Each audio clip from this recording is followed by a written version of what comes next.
up, everybody? Thank you for tuning into another edition of On the Needle. Today's not Friday, but made it in time before the end of the weekend to give you another vinyl review. So this one may throw y'all for a loop a little bit with some of the comments that I'm gonna say. I will say this artist is a legend. That's unmistakable. She has an iconic voice, a very unique voice. When you turn on the radio or if you hear one of her songs, you know this is Anita Baker. So, her album, this is, I would say, probably her biggest selling album, Rapture. So, this album came out originally in 1986. I was 1 year old. So, it's coming up on 40 years. I wonder if she's gonna do, you know how these artists do these big anniversary packages? Probably not. I mean, because she hasn't done one for 10, 20, and 30 that I know of. But not a lot of songs on this album, but I will say some of my favorite Anita Baker songs are featured on this album. So let's get into this track listing here. Only 8 songs. Sweet Love, classic. You Bring Me Joy, that's one of my favorites. I really, really love that one. Caught Up in the Rapture, of course, a classic. Been So Long, that one wasn't as big as maybe some of the other 3, but a good song too. Mystery, that one was pretty good to me. I love No One in the World and Same Old Love. Same Old Love is probably top 3 Anita Baker for me. Yeah, that one, I really, really love that song. And then Watch Your Step closes out the album. So she is the executive producer on here, which in those days and times is pretty commendable because you didn't see a lot of female artists having that much control over their album. So props to her for that, I should say. Nothing really spectacular about the sleeve here, standard black vinyl. But there is a lyric sheet here. Oh, on this side, you can see the lyrics to all the songs. I think y'all pretty much know everything she's saying, but in case you didn't, you have that. And then let's get into, some of this, some of these credits here. So Anita Baker also wrote some of these songs where she had a hand in writing Sweet Love, Been So Long. She did the writing and the music.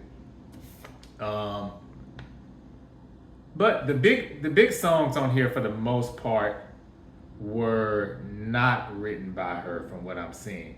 Some of the more B-side tracks, those were written by her, but still, no knock against that. I mean, great album. Again, I think this is a career-defining album. I always love reading the notes here. So one thing I thought that was interesting is she dedicated this album to Mrs. Lois Landry, who she says, "You're truly a blessing in my life." So shout out to Lois because she gave some great inspiration for this album. Now, Anita Baker, the part where you may think, why is he reviewing this? So I did not purchase this album, full transparency. My uncle, you may have remembered me mentioning this on previous album reviews. My uncle found this crate of records.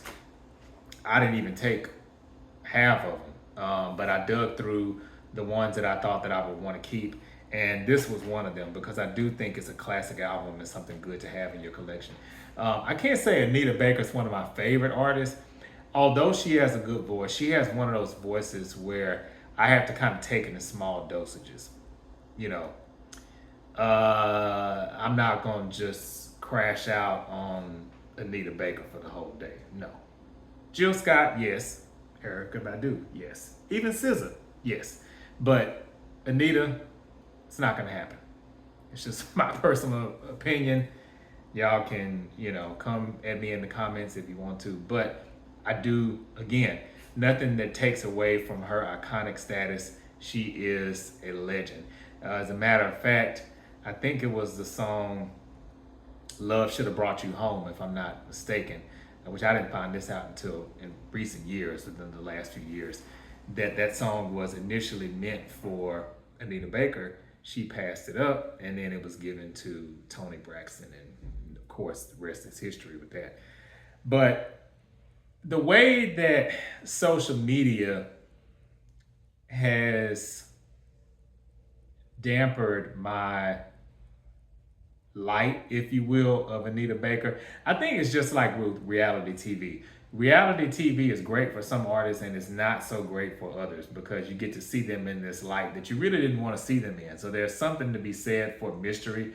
Anita Baker was not one of those, that just wasn't her era. She wasn't in the social media era, this digital era. But she has transitioned quite well in it. I think she's been an example of how you can regain your masters with a lot of these younger artists. I know she did that, I think, within the last maybe 10, 15 years or so. But the whole situation that played out with her and Babyface on her tour, I felt like some of those tweets were a little distasteful for someone of her status. That's just my opinion. But hey, everybody is entitled to clap back in this day and time. And it doesn't matter who you are, your status, how classy you are, or how classy you're perceived to be. Everybody deserves a clap back or two. So that's what she has done here recently over these last maybe 2-3 years or so. But again, like I said, I think this is a classic album of hers, a really good one to have in your vinyl collection, and I'm glad I was able to snag this one thanks to my uncle. So shout out to him. And yeah, what are some of your favorite Anita Baker songs?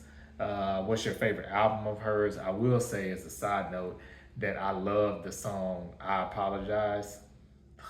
Classic. That album was pretty good too. I can't remember the name of it. It might have been called I Apologize. I don't remember. But came out around 1994. That was a solid album too. And like I said, love that song. And what was the other one? I think Mind, Body, and Soul, or just Body and Soul. Love that one too. So she has a lot of songs I love.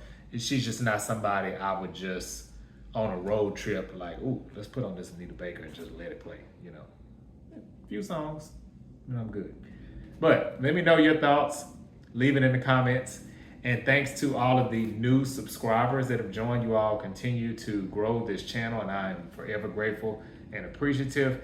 Also, look out for the sister channel, the Water Bear Podcast. We'll have some new content uploaded this week.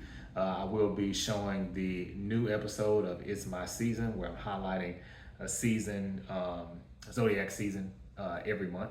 So this month coming up, or this week coming up rather, is highlighting Aries, since we are in Aries season. So great episode that's already been filmed. And then the following week, Aries heavy here, we're kicking off the season 8 premiere of the Water Bear Podcast, and we're talking about why you will love each zodiac sign. So we're starting it off with Aries. So make sure you tune in to that on April 10th at 7 p.m. Central Standard Time. So until next week, peace, and thanks for tuning in.